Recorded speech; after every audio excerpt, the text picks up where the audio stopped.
we are going on a trip together. We're going to Dublin. And you haven't given me an answer about being my roommate. Ah, have I not? You implied you were interested. But I'm like, do I put it out to other people? Do I keep the suitcase on the bed?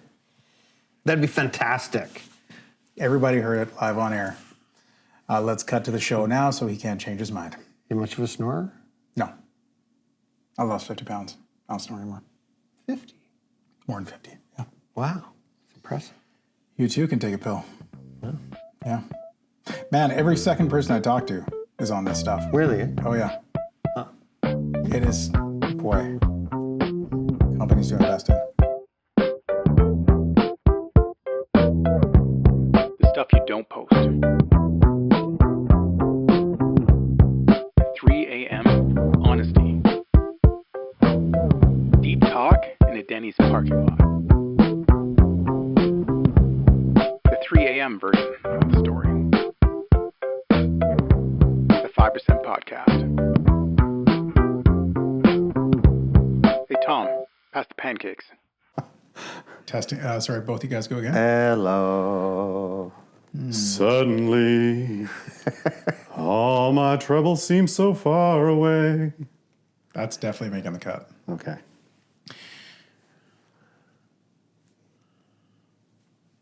Welcome to the 5% podcast. Today on the show, we've got none other than my I'm co-host. always here, though. There's nothing surprising about that, is there? You know, you're full of surprises. And like being on time today. Surprise number one. That was, yeah. Don't get Locked. used to it. Locked and loaded. 1 point, Jude. Yeah, appreciate that. All right, so we're going to stick to the new show format, and which we've not told you about. You're welcome. Oh, excellent. Yeah. Absolutely. The NSF, as we call it. The NSF, that's right. Yeah. So, something good, something suboptimal, and I'm not going to fully put our guest on the spot, but I will put Tom on the spot. Tom, what is something 5%y that's happened to you in the last couple of weeks? Okay, a good, cool 5% thing was I had to do we've got this software startup, right? And I did a demo with a customer completely in French, and which I was really nervous about, or it was awkward, but like the French came like pouring back from the back of my head, and it felt super satisfying, and that was that was a really neat high point. Yeah, well done. All right, suboptimal. So I'm really anxious right this minute. I have a really important meeting at 3:00 today for a giant job in Vancouver. Kind of a long story, but it's a very important meeting, and so I'm a bit preoccupied with that right now. Okay, yeah, fair enough. It's been a minute since we podcast because we're pretty regular at this point. And since the last one, I was actually in hospital. I was just telling Stu about that, and it was one of those crazy things that's going around. I could not keep liquid in my body. We don't need to go more into it, but it was bad enough. I had to go to the hospital, IVs, the whole thing. And while that was horrible, what really surprised me, it was very humbling, was how long, like when you're actually seriously dehydrated, how long it takes to come back from that. And it's not just drinking 8 cups and you're good. So that was suboptimal. Something fantastic that has happened. I'm actually gonna say the last podcast, the jump that we did in terms of the production value. No, it was a full-on team effort. The production that we did, from my intro rap songs, which were amazing, to this new thing. Which, we were gonna switch to a hide drum dance, but we decided not to go there. Probably not. Yeah, probably not. Yeah. Yeah, rap is much better. Yeah, well, this new one's just like... Not better than drumming, but it's better for the podcast. Interested to see where this goes. There you go. Super happy with how that ended up and sort of like eventually finding our groove. Cool. Now you're on the spot, brother. All right. So the first thing would be something that's going well, or okay.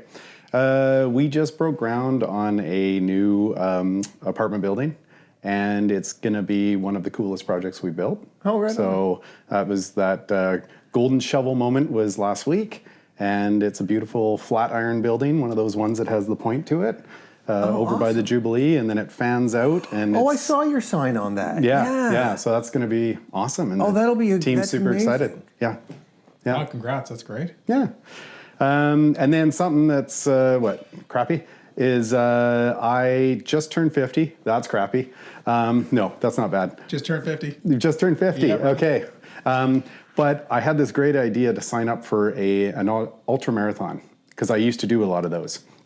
And there was a new one that started on Hornby Island, and it's a 50K race, and we have an attachment to Hornby Island, so I was like, perfect.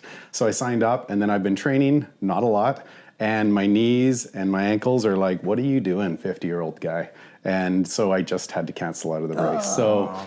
Reality hits, but I'm enjoying being injury-free, so I think I'll continue on that road. So, yeah, whatever. Absolutely. Yeah. Super quick, and I apologize. This is not Smartless with a giant team. It's like a half team because it's Tom. But our guest is Stewart Story, Stewart of Story Construction. Nice hat, by the way. I'm assuming Tom and I have some in your bag. Look forward to wearing those. But you and your family have been in construction for how many years? So my parents started in 1983. Wow. So we're pushing 43 years. Yeah. So that's a long time. Exciting for us. Exciting for the chapter. It's always nice to have people on the show and in the chapter with a recognizable name around town. That's sort of the deal when you're in construction. Obviously, you're building big, giant buildings. Yeah. So that's. I'm not going to go too much into it, but that is who our guest is, and this is the part of the show where Tom dazzles us. Look at his face. He's ready to dazzle us with some incredible leading It's questions. the dazzled look. Family. Yeah. I'm super. I don't know anything about the story about you working with your family or your folks starting the company. I'd love to know more about how that started, 1983. Sure. Yeah. So my parents, very hardworking people, but my dad dropped out in grade 9, my mom dropped out in grade 10, and they just put all their effort into working hard. And my dad I think he got straight A's in math and PE, and then let's just say the other subjects weren't his strongest, but just a super focused guy in certain areas, and so he applied that to business. And he kind of went from being a laborer to a superintendent of laborers to a superintendent of jobs. So he kind of climbed really quickly, just had a mind for it and a real push.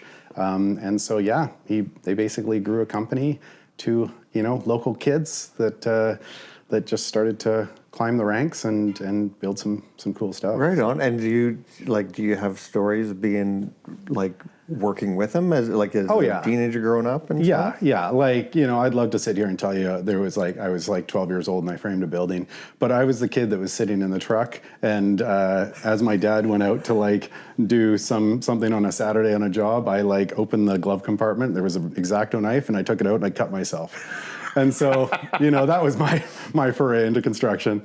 So we kind of always worked summers, and we had a mill workshop for a while. So I would work in the mill workshop after schools.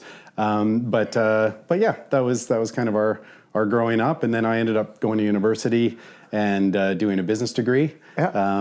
And full circle, came back into the business and joined up with my parents. So did you ended up working together for some time? Yeah, we worked for a year together.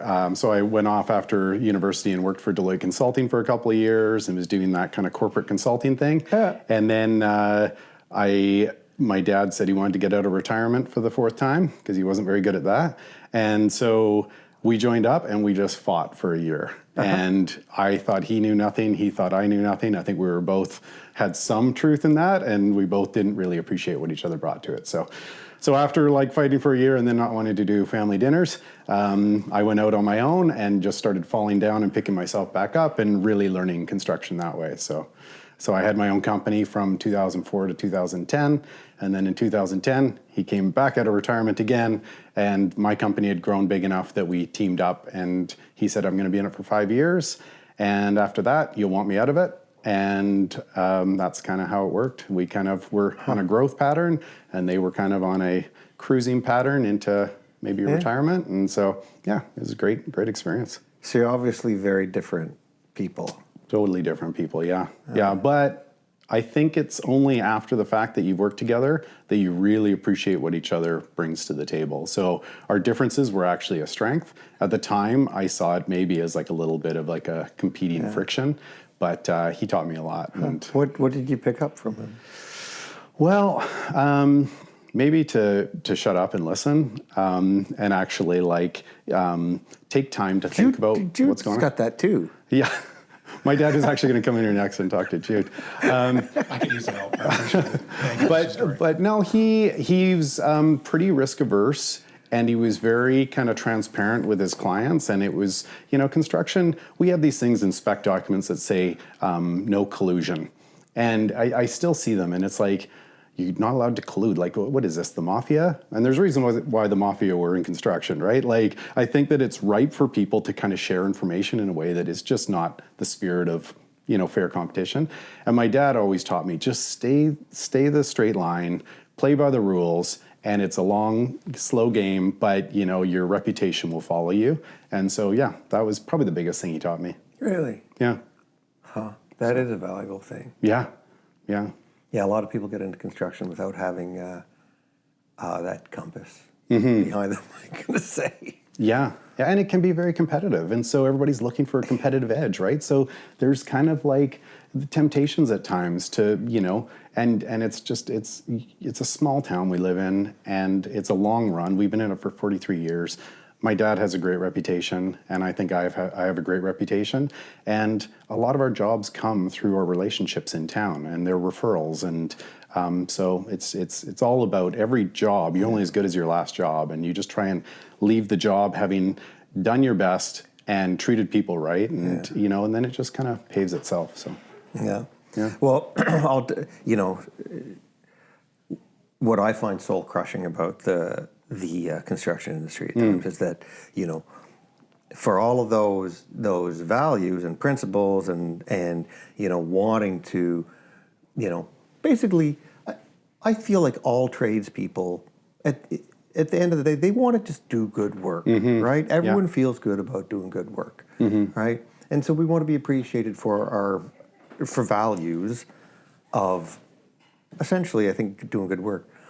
But we always end up on so many jobs being treated like a commodity, right? Where it's like, hey, here's all this lovely stuff about Stu, but it's like, oh yeah, but you were $30 more than Charlie over here, who's gonna screw us over and treat us like dirt.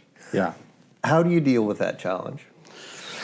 Well, I mean, to me, I go back to relationships, right? Like if someone's going to be building an apartment building and it's $10, $20 million, they want to know that they can trust the person. You're now married to that person for the 2 years it takes to build that building, plus afterwards, what's your service that you're going to get afterwards?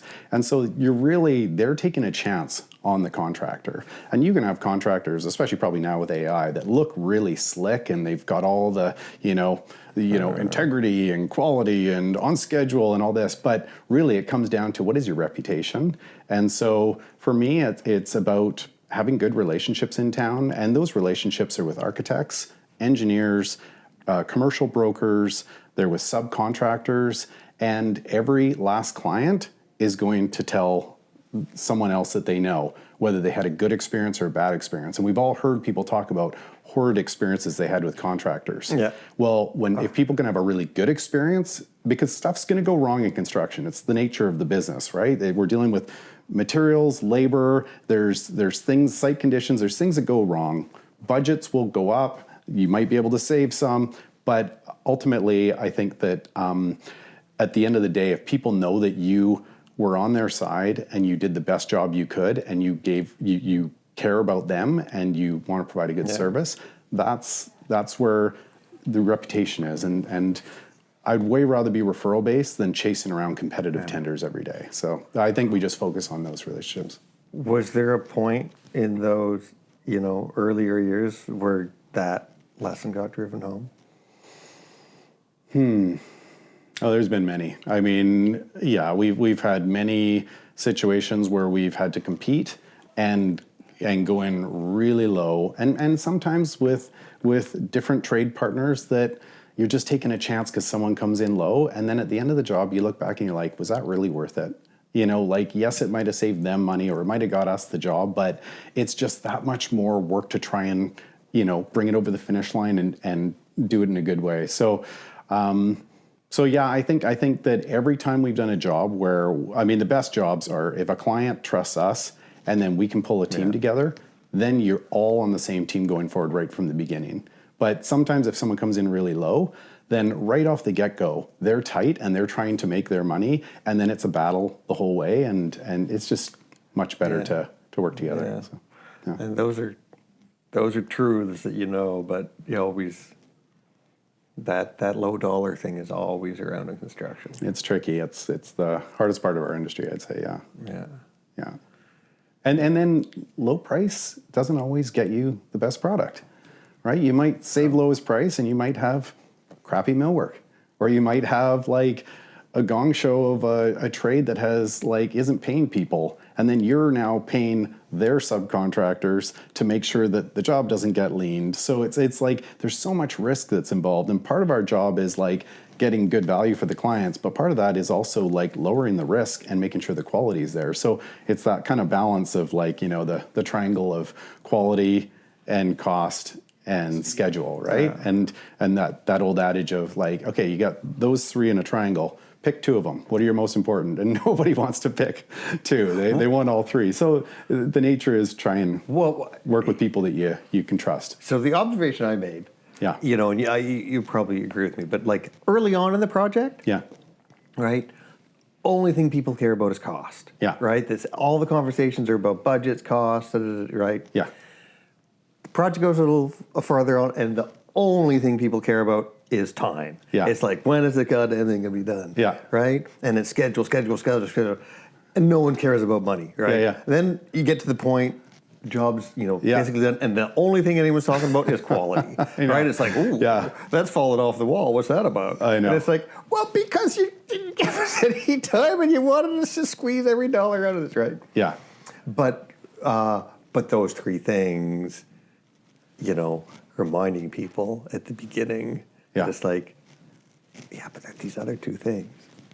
Yeah. Yeah. It's, anyways, it's what it is. It's the industry. So you get to play it your own way, and everybody gets to play it a different way. We've been playing it the same way for 43 years. I kind of learned from my dad and my mom, kind of the values that we bring into our business, and my wife and I now run the business, and we have the same values, and we're constantly telling our team that, because you might have someone that comes from another company that has a different mindset on let's cut a corner here, or let's do this, and it's it's a lot of coordination and communication that it takes to make things go right. So when did Jen start working with you? So she was an international recruiter at UVic, so traveling around the world bringing in international students, and I had my company Greenlight Construction, and then she was kind of doing the books on the side. And then in 2010, when we joined up with my parents under the banner of Story, that's when Jen came in. So the company started with four of us: Jen, myself, my mom, and my dad, Bruce and Lynn. And we were all in this office with glass walls, staring at each other every day, trying to get a company off the ground. And that was interesting. But yeah, so Jen was kind of like a Jill of all trades. She was doing whatever needed to be done. My mom was doing the books. My dad and I were estimating and running projects. And now, Jen is our financial controller. She's done all our operations. So she's a quick study. So she kind of picked it up. And in construction, you got to do whatever needs to be done at that time. And being a business owner, the same things. Yeah. Well, it's hard enough for any spouse to put up with an entrepreneur to work together all day. Yeah. That's That's a lot. It says a lot about both of you that you can make that work. We've got a lot of tenacity to keep trying to improve our communication with each other, because I can't be easy to work with. My mind's kind of going in a million directions at once. She's very kind of like, she's methodical and puts processes together. So yeah, we kind of feel like we should put on like couples camps where we teach couples how to communicate because that's what we've been doing for 20 years. So It might be, that might be a big thing. yeah, I think so. Yeah. Did you go to Sex with Jess? We did, yeah. Okay, yeah, I thought so. Yeah. One of the things they talked about there was there was like this triangle of communication that you had to avoid at all times. Dog, taco, kids, schedules, or work. Yeah. You guys are in an interesting spot because it'd be like pretty hard not to talk about work. How do you guys manage those things? It was tricky. I mean, when Jen was first involved, we didn't have kids, and then so we our boys are now 16 and 18.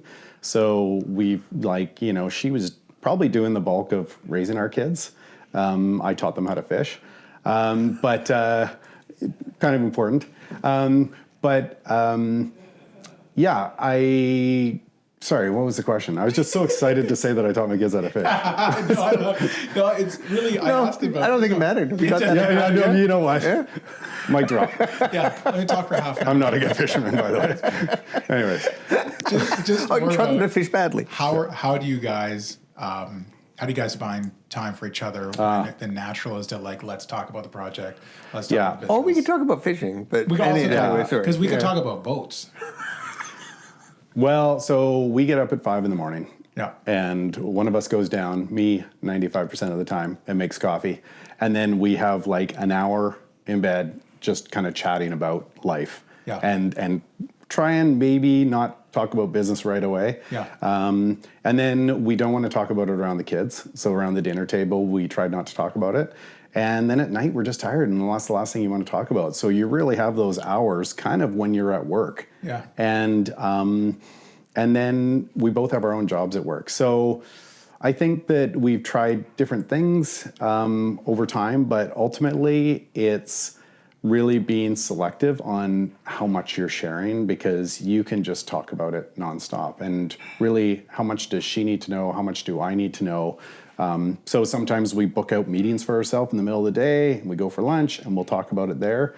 But I think it's something to be managed for sure, because it can be too much, And if your kids are hearing you talk about it all the time, and you bring the stress home, that's tricky energy for the house. So I don't know. We figured it out, but I think it's an iterative process, because there's been times where one of us, usually me, is just way too focused on it and talking about it. And I think Jen's been really good at managing, okay, let's just not talk about this. Now's not the right time. Or let's bring this up in a weekly meeting. So yeah, it's not easy.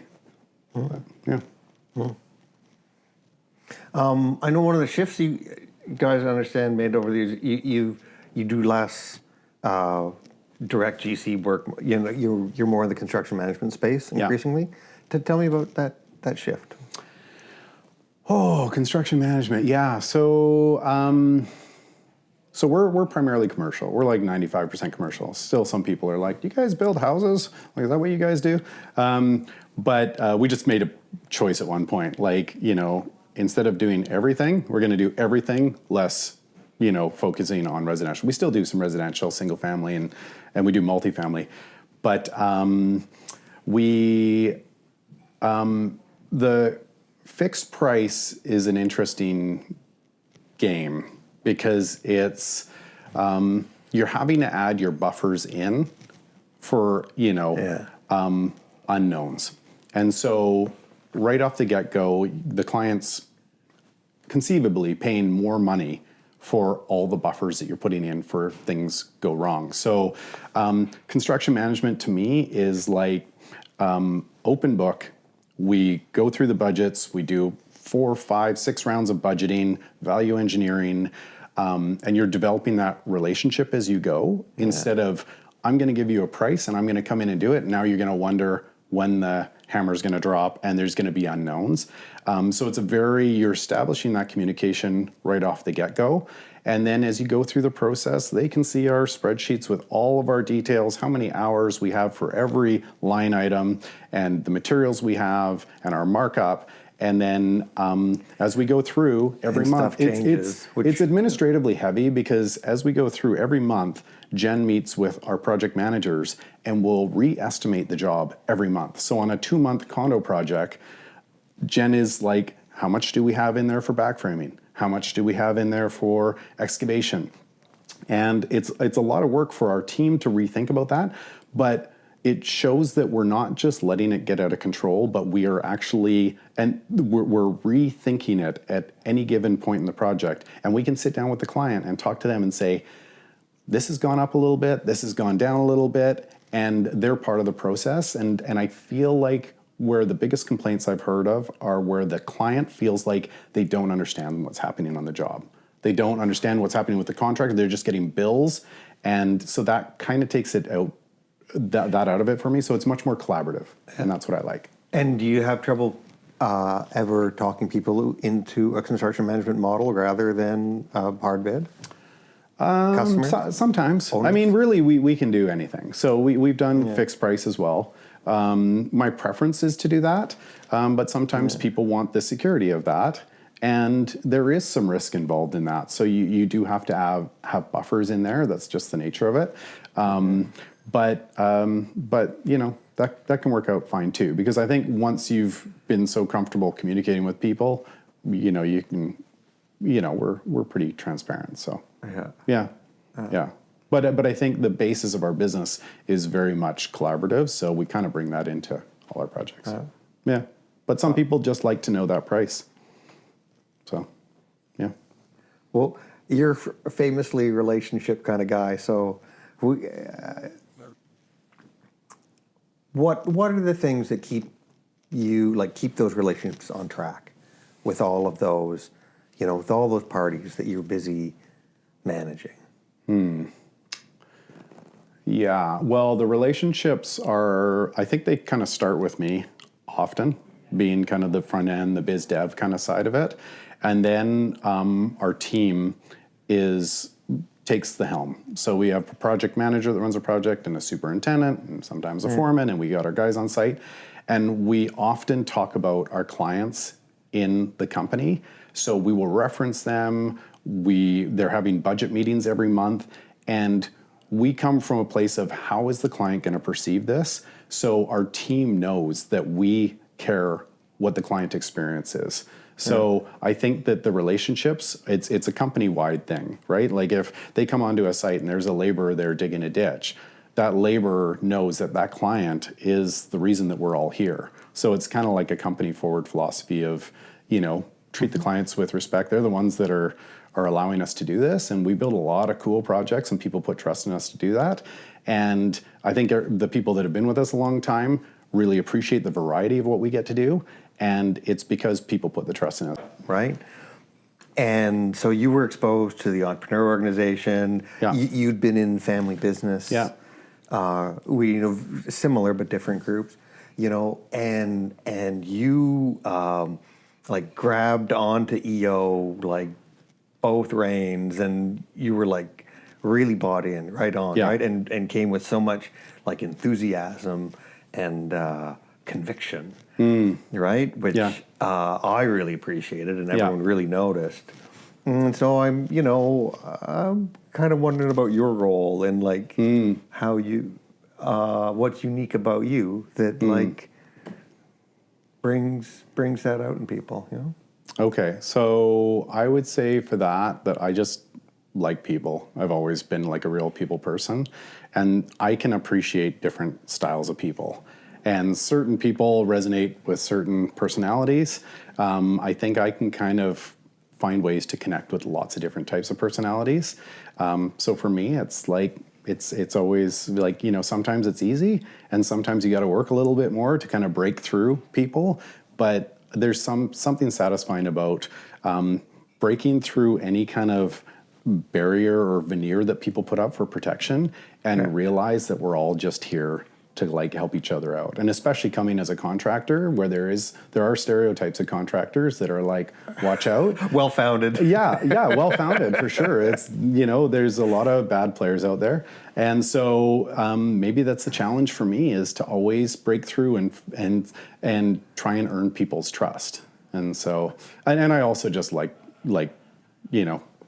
doing challenging things, right? Like, my ultra marathoning was like, I'm going to go out, I probably have no business doing this, and I'm just going to go out there and do it and see if I can get through it. So I think it's probably the challenge of seeing if I can turn every relationship into like, a long-lasting relationship. What's the downside of being such a good people person? That I'd say no to nothing. And so I have a list a mile long of like things that I've like commitments or connections that I've made with people, and then I can get it can become a bit overwhelming at times. And then because I'm just so excited about opportunities to collaborate with people and whatnot, that sometimes to actually see through on all of those, it takes a lot of time and a lot of energy. And so I can crash sometimes. I mean, I'm naturally an extrovert, but... Did you pick that up? You would be surprised how those tests come out sometimes. Yeah, it's true. Because I'm like anybody you would ask would say I'm an extrovert. Yeah. I am not. I'm borderline, but I actually tilt towards introvert. Like, I love people too, but also if you ask me what do you want to do, send me to the movie theater by myself. Okay. That's like best time ever. Yeah. But Which theater? no more questions. At 50 years old, I feel like I'm learning how to be by myself. That's interesting. That is interesting. interesting. And I've gone to a movie by myself, and I was like, wow, this is totally different. Like, because I'm just so naturally gravitating towards other people. I think it's been really nice to realize that there can be some solitude and peace when you're just by yourself. What do you think? Yeah, what do you think the things are that you discover in those alone moments? Well, so last year, spring, 3 months, because I say no to nothing, for 3 months, I realized I was traveling like solid. Yeah. And it was cool. We went to Japan. I went to GLC in Hawaii. I went to Munich to a surf park. I was like, I was all over the place. And then after those 3 months, I came back and went to RLA, and I came back and I was like, I had no time to process any of that. Like big, profound trips and experiences that in the moment were like, I can't believe what I'm doing. And then I was like, at the end, I was like, what did I actually do there? So I think that realizing that there's an importance to stop and take time to like let everything sink in and process it, that I don't think has been my strong point in life, because I'm always jumping to the next opportunity, which is exciting. You get lots of cool things you get to do. But I think that there's a lot of value in stopping and processing. So, yeah. And you talked about a bunch of EO events there that you went to. What's been your experience of EO? What have you gotten out of EO? So Andy Sperling and I are good buddies. We were in the Family Business Association for 15 years. And Andy's a bit of a business disruptor. I'm really inspired by him and how he's taken his company in a different direction. And Andy said he joined EO. And I thought, well, that's interesting, because he's not the type of guy to do businessy events. And I'm like, it sounds like kind of a businessy organization. And he goes, no, it's not. It's like actually very different. And so then I looked into it, and I knew that he was really enjoying his experience. So then I joined, because that's what you do. You just slap your money down, put your application in, join. And then, so once I got in, I was like, oh, this is different. Because I've been part of McKay CEO forums. I've been in the Family Business Group. I've been in Leadership Victoria, like lots of different kind of groups. And this one just had a different depth to it. And this is like the 5% thing, right? Like the way you connect with people in EO is so, people go try and get to a depth sooner. And I think that permeates throughout not just our local chapter, but when I went to GLC and there were 1,800 people there, and I sat beside a guy from Osaka and another guy from Munich, and they're like, anytime you're out, anything you need from me, anytime you're in my city. And I had so many amazing conversations. And the same with RLA in Whistler. It's like you meet 25 people at RLA, you don't know them, and at the end of the week, you feel super connected to them. So I think EO for me has been a really profound culture and community of people, and very unique. I mean, to get, what are there, 20,000 plus like entrepreneurs in EO and all around the world. And to have all these like entrepreneurial attitudes of can do, especially in this day and age, like we need more people like that, optimistic, problem solving, energy kind of people. So it's been amazing. Yeah. What's it done? Sorry. Oh, I was just going to say, I had a guy once tell me he joined the Victoria Home Builders Association, and he said the first time he joined the board, he sat in the corner of the table and kind of watched everyone talk. And he got there early for the next meeting, and he sat right in the middle, and he was fully engaged. And then he ended up becoming the president of the board.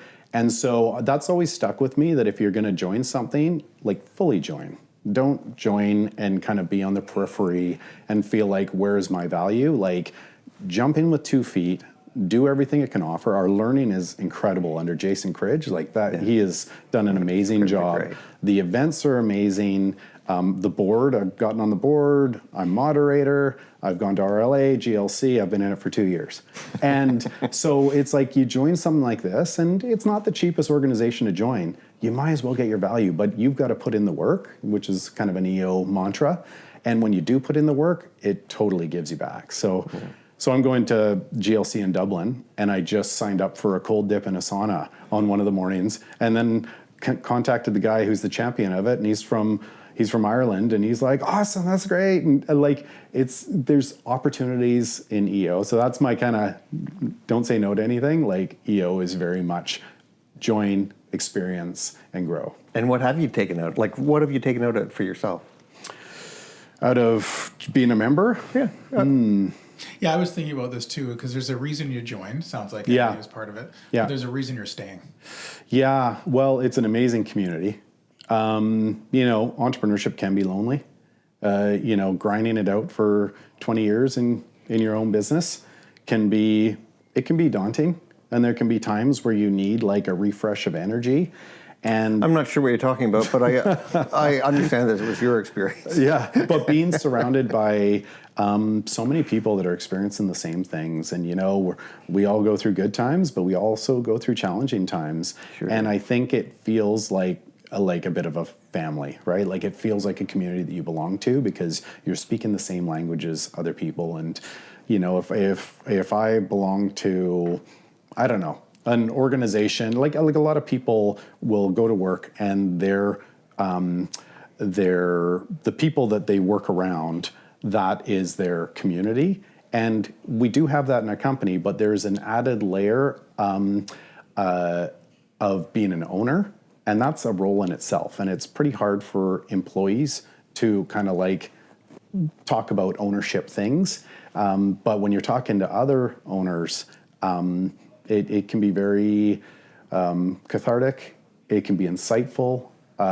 It gives you constant perspective checks. Like I all of a sudden am feeling like, whoa me. And then I like talk to other businesses. I'm like, okay, Stu.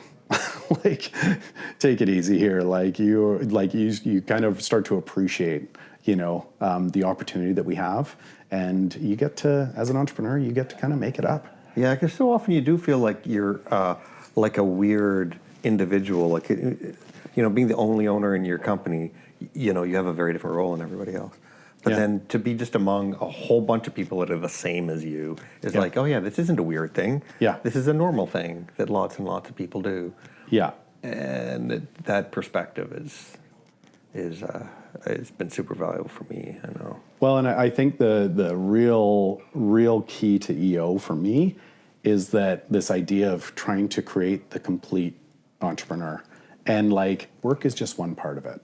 Your health is another part. Your family's another part. you know, as a person spiritually, and, you know, is another part. And so sometimes we're running a business and we can over-identify with actually what we do day to day. But if you're not putting your oxygen mask on by your health or your family or whatnot, it totally affects that. So I love the fact that everyone just is so grounded and real, and we're all talking about things that are holistically going to make us better people. Yeah. So I know. Whenever I'm an introvert or extrovert like you. I just love getting together with people, and it's just like I've got like pretty much 100 people that I know through EO that I could pick up the phone, talk to any one of them, and say, "Hey, what are you doing tonight? Yeah. You go for beer?" You know, like it. And odds are they're gonna say, "Yeah, I've seen 15 minutes." Yeah. Right. Like it's just, or like I love what Ray always says about how, you know, another forum mate is someone that you could show up at their door at 2 a.m. and ask, for like $1,000 and a handgun or something, and they would totally help you out, right? yeah. Wow. So, something I really love. I had this moment the other day. We were at the board meeting. Yeah. And Scott's sitting there, and we're all just packing up, and I just happened to be in the room with Scott. And coming into this, I would say I had a healthy dose of imposter syndrome. And Starfish Medical, Scott Phillips, bit of a legend. And I've never met somebody, honestly, just like the two of you, who does not walk around like that whatsoever. I'm pretty sure I have a nicer bike than Scott Phillips. You know what I mean? He can ride his much further than I can. But he said something. It reminded He's going to be so offended by that. I hope he's not listening. We're going to have to cut that too. I'm aiming for that. But there I am having a chat with Scott Phillips, which is great. And he's offering to go for coffee. Do you want to ask it? And he generally wants to help.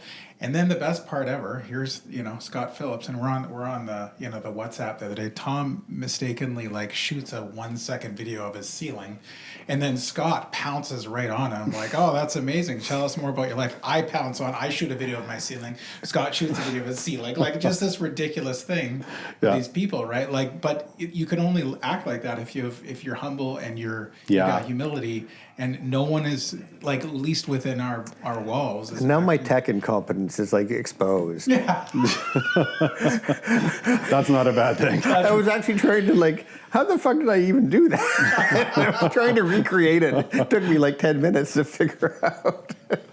But I have to say that going to the Global Learning Conference and the Regional Learning Academy, it is kind of consistent everywhere. Yes. Anytime you go somewhere in EO, you're like, how can you feel so comfortable with people so quickly? Yeah. But it's because everyone gets the vibe of what EO is about. And there's companies that are much bigger and doing totally different stuff, and it doesn't matter because everybody's about, how can I help other people out? How can I grow? How can I help other people grow? It's just a real, it's an amazing community. When I was at GLC, we were having lunch at some point. We were very diverse. There's the small companies, and there's the guys who are doing 50 plus. What I also really appreciate is, if I'm going to Hawaii for GLC, or even if it was just for whatever reason, I don't do social, but I don't go on Facebook and say, "Hey, guess what?" I'm not trying to rub anybody's faces that I've been privileged in multiple ways and get to travel. But what I really liked about GLC is there's a couple of dudes there that they're renting apartments in the sky when they travel. But that's just how they do, and they can. And there was no, a lot of people were asking questions "Oh my gosh, what's that like?" I was like, "Oh, it's really cool. Check this out." Then he's got a photo, and then his daughter actually did a little video on the thing. She'd never been in one of these things before.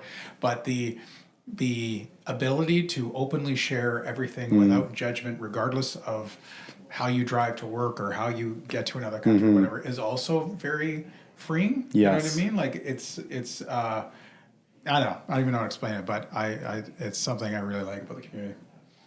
Yeah. If I was eloquent, I could have said that nicely. We could have used it in a clip, but There's AI for that, though. what? Plus, he said so many good things were fine. Yeah. So what's on your roadmap? What plans you got next while? Interesting. Well, personally, we're taking our boys down to Peru and we're hiking the Inca Trail.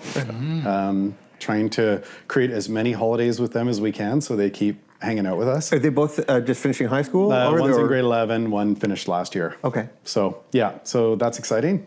We got that to look forward to. And we're going to go to Dublin for the GLC. So a little bit of travel coming up. For work, we got a couple of apartment buildings. We just broke ground on one. The other one starts in March. For awesome clients and friends, and just really cool projects. We're also building a show home for phase 2 of Olympic View Golf Course, and that's kind of a nice relationship there because my dad built Olympic View Golf Course in 1990. Then we came back in and renovated it in 2013. 15, 17, we did kind of a 3-phase renovation. Then we built the show home for phase 1 of the golf course. Then we built 5 homes.